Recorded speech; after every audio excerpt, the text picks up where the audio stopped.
Hello everyone, welcome to our new video. In this video, we will show you how to fix if WhatsApp notifications are not working.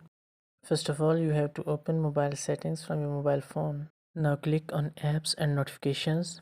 Here you can see all the applications you have in your mobile phone. Now click on see all apps and find WhatsApp. Open WhatsApp settings and click on notifications. Now turn on show notifications option and make sure the group notifications and all other notifications are also turned on.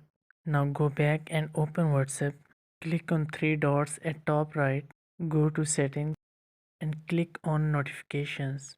Well, here you will have to turn on conversation tone and other notifications. Well, now you will receive all WhatsApp notifications. This is simple and easy way to fix if WhatsApp notifications are not working. Like and share this video if it works well for you. Also subscribe our Let Me Guide channel to get more problem solving videos. Thank you.